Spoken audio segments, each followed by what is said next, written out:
Bueno, dentro de lo que son las Jornadas Europeas de Arqueología, vamos a desarrollar una pequeña charla sobre los recursos que se obtenían a través de la actividad cinegética de las poblaciones prehistóricas. Claro, estos recursos implican diferentes ámbitos de la vida cotidiana. El reciente trabajo de investigación publicado en la monografía número 27 del Museo de Altamira trata sobre la clasificación tipológica y cadena operativa del instrumental óseo durante el Paleolítico Superior Cantábrico. Este estudio nos permite un mayor acercamiento sobre los modos de vida de las poblaciones prehistóricas y sobre todo el aprovechamiento de los recursos, en este caso los recursos que eran obtenidos a través de la actividad cinegética y en concreto en la materia orgánica dura de origen animal. Nosotros, una vez desarrollada la experimentación y hecha su comparativa, una de las mayores conclusiones que hemos obtenido es que este nuevo método de estudio que se aplica a través de este trabajo nos ha permitido ampliar un mayor conocimiento sobre cada una de las herramientas analizadas. Cuando hablamos de la actividad cinegética de las poblaciones prehistóricas, tendemos a pensar que esa caza es principalmente para el consumo de carne, pero realmente se obtienen o se consumen otros recursos dentro de lo que es el animal que está asociado a diferentes ámbitos de la vida cotidiana de las poblaciones prehistóricas. Por ejemplo, sería el aspecto ritual o simbólico, y en ellos estaría, por ejemplo, este hueso que tenemos, que es un radio de buitre. Claro, los buitres no los cazaban. Tenemos que pensar que es una captación intencionada, que puede ser a través de la caza del animal tan solo para el consumo de este hueso, o podemos pensar que es un hallazgo fortuito en el cual se coge dicho hueso. En este caso, lo que se hace es una fractura en sección con un objeto como es el que tengo aquí, que es un buril, y lo que se hace es ranurar, hacer un surco que va a la sección del mismo. Lo que se hace es una pequeña fisura, un surco, se flexiona y se rompe. Y posteriormente se hace otro surco en la sección en la longitud total que se quiere. Al final obtendremos lo que tenemos justamente aquí, un hueso de ave. Este hueso de ave fue encontrado en Altamira, en la propia cueva, con restos de ocre, aquí tengo dos, y realmente para lo que hoy en día pensamos que se utilizó sería como aerógrafo para representar, por ejemplo, las manos en negativo. Dentro de lo que es el aspecto de las pinturas rupestres, tendríamos los diferentes colorantes que utilizaron, el óxido de ocre, la limonita, y también tendríamos lo que es el manganeso o el carbón.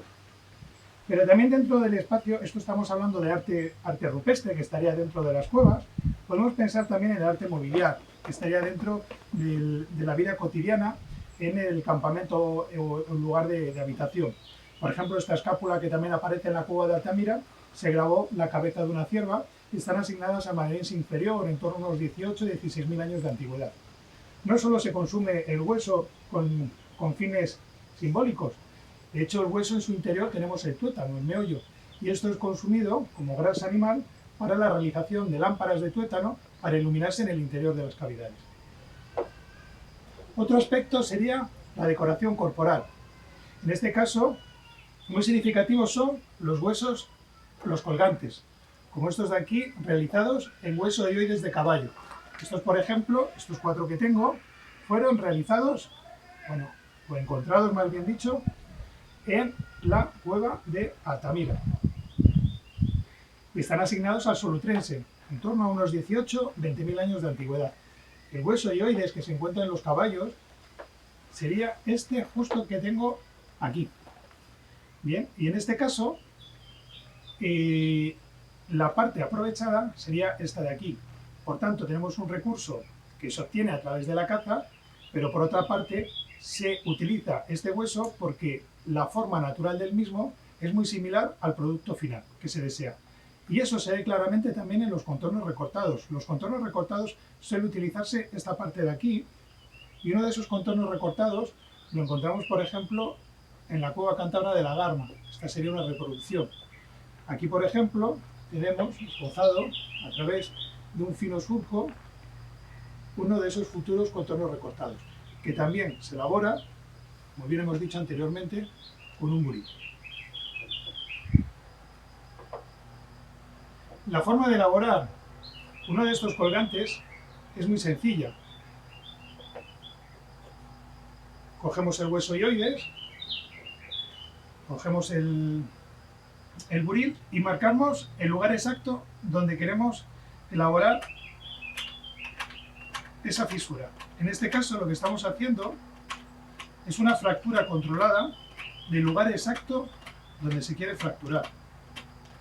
Esto se elabora en ambos sentidos, es decir, por una y otra cara, en el mismo lugar donde se hace el surco. Consiste en repasar continuamente hasta llegar a tener una profundidad tal que nos permita romper el hueso por flexión. Una vez marcada una de esas partes, tendríamos que elaborar otro segundo surco que lo que va a marcar es la longitud total del objeto. Pero tenemos que tener en cuenta otros aspectos de su vida. Por ejemplo, la vestimenta. Ellos sabemos que se vestían con las pieles de los animales, pero estas pieles eran cosidas a través de agujas. Las primeras agujas las tenemos documentadas a partir de los 20.000 años y están elaboradas en hueso. Estos huesos son huesos fracturados y lo que se aprovecha son los fragmentos óseos. En este caso, una vez fracturado el hueso para la obtención del tuétano, lo que se hace es buscar un poco la forma del mismo, ya que es una fractura no controlada, y que esa forma nos permita una longitud tal que nos permita obtener una aguja con unas dimensiones que son las deseadas. En este caso, en este fragmento, lo único que hay que hacer es agarrar también un buril, que es ese objeto diedro, con punta diedra, y lo que se hace es ir repasando un surco formando una ranura. Esa ranura, de hecho, podemos observar que una vez que se va repasando, salen pequeñas virutas y al finalizar el surco, el buril tiende a salir. Esas líneas nos están hablando de la orientación que se ha hecho con el buril y podríamos hablar de diferentes líneas de fuga.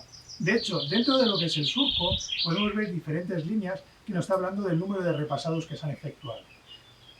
El ranurado consiste verdaderamente en hacer dos surcos paralelos entre sí y una vez profundizado lo suficiente, habría que hacer un pequeño movimiento de palanca y se obtendría el soporte. Uno de esos soportes lo tengo justamente aquí.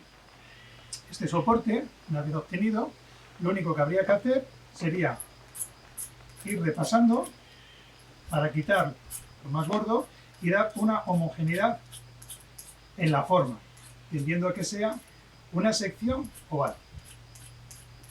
Finalizado el siguiente paso sería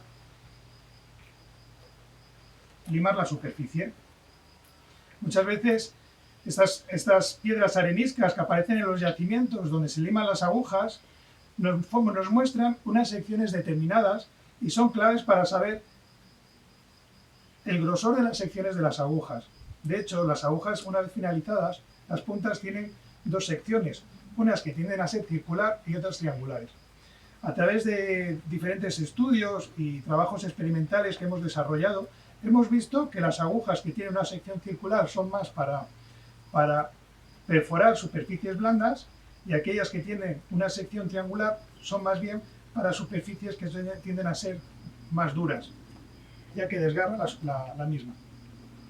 Una vez configurada la misma, se produciría la perforación. Claro, fijaros, esta es ya una aguja ya finalizada, pero tiene unas dimensiones muy pequeñas. Claro, la perforación es una de las fases más delicadas que tiene la elaboración de esta herramienta, ya que si se fractura de aquí deberíamos de elaborar una nueva perforación. En este caso, se han hecho diferentes trabajos experimentales y cuando se da un golpe a uno de estos buriles, el desecho de talla que aparece se ha utilizado para perforar y es óptimo. Luego, además, durante la elaboración de la aguja, esta sufre y muchas veces se produce la fractura de la misma en la parte distal o incluso la fractura de la propia perforación. A nivel arqueológico, hemos comprobado cómo se elaboran nuevas perforaciones para que la aguja siga siendo utilizada e incluso nuevos reaguzados. Eso, a nivel microscópico, se ve como esas estrías ligeras que se han hecho a través del propio reaguzado de la aguja. Finalmente, cuando la aguja tiene una longitud tal que no permite ser funcional, esta es la que se desecha y muchas veces aparecen en los yacimientos arqueológicos. Yo os he traído como ejemplo esta aguja, que es muy pequeña, que aparece en la Cova del Pendo, aquí en Cantabria. Fijaros que hay atado un pequeño hilo.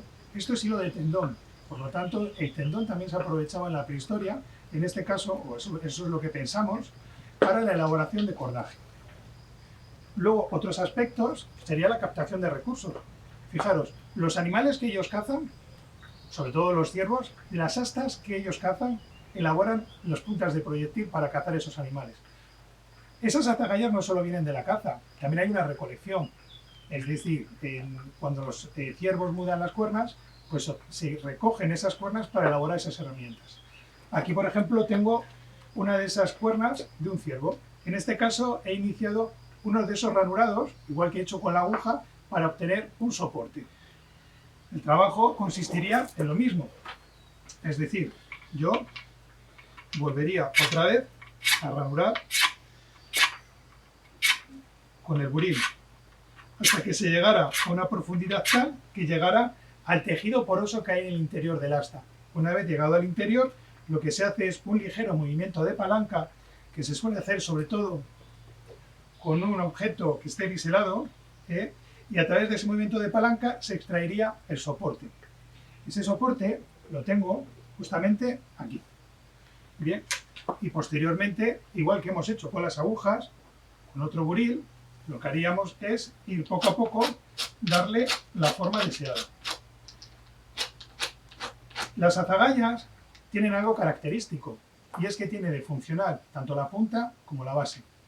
En la base el útil está enmangado, y en la punta lo que permite es que éste penetre en el propio animal cuando se caza.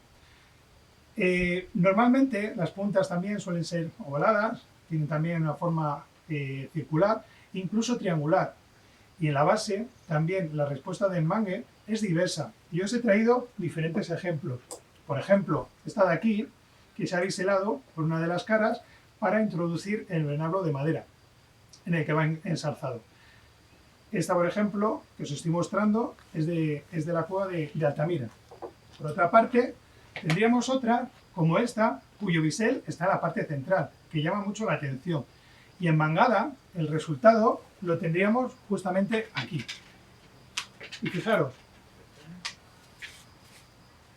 sobresaldría ligeramente y se piensa que el animal al cazarlo abriría la herida, o también se ha llegado a decir de ellos que serían protoarpones.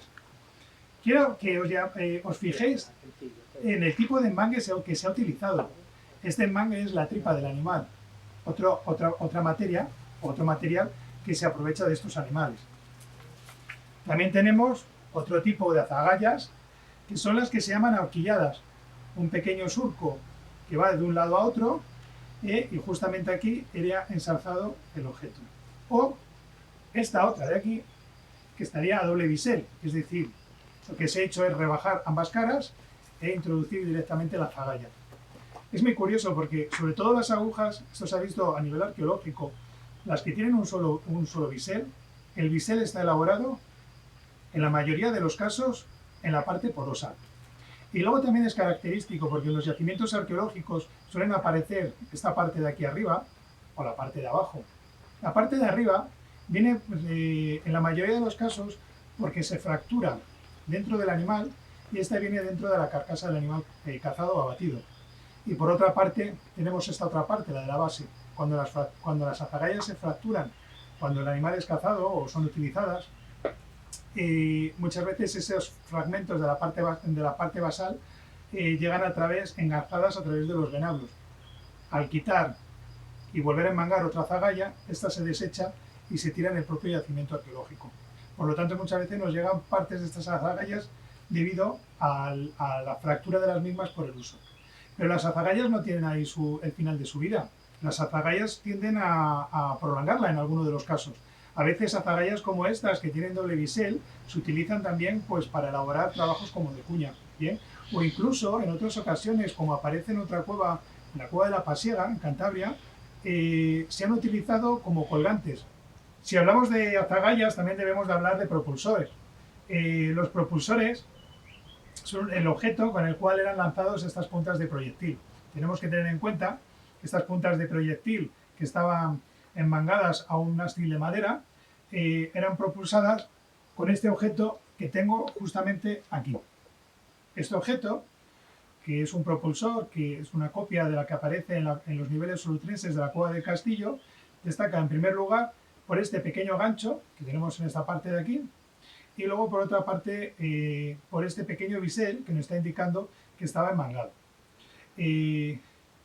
¿Cómo estaría enmangado? ¿Cuál sería el resultado? Pues lo tengo justamente aquí en esta otra pieza que hemos reproducido. Vemos claramente aquí el objeto con su gancho. Este está enmangado en el ástil de madera a través de una mezcla de resina de abedul, cera y ceniza. Una vez adherido al mango, lo que se ha hecho es ajustar bien la pieza con una tira de intestino de animal. Es destacable, por ejemplo, unas pequeñas hendiduras que tienen en la parte del bisel. No solo los propulsores, sino también lo tenemos en las azagallas. Esto propiciaría una mayor adhesión del objeto al ástil de madera. Y muchas veces las decoraciones están asociadas a permitir una mayor funcionalidad del propio útil. ¿Cómo funcionaría? Bueno, es muy sencillo. En este caso, lo que tendríamos es, por ejemplo, esta azagaya que os he mostrado con anterioridad. Tenemos justamente en la base del ástil un pequeño orificio, y es aquí donde iría inserto el propulsor. Directamente se cogería estos 2-3 dedos, tendríamos justo sobre el mango, haciendo pinza tendríamos esto, y directamente lo que deberíamos es apuntar y directamente tirar. Esto lo que hace es un mayor impulso, una mayor fuerza, y es debido a que el propulsor lo que hace es alargar nuestro brazo, y por tanto el movimiento de palanca será mayor. Y esto sería un poco los diferentes ámbitos y los diferentes objetos que podemos hacer u obtener a través de los recursos animales. No solo, como hemos dicho en un principio, era para el consumo de carne, sino que está implícito en todos los ámbitos de la cotidianidad de los modos de vida de las poblaciones prehistóricas. Espero que os haya gustado y bueno, y que intentéis hacer alguna pieza vosotros, que ya sabéis cómo se hacen.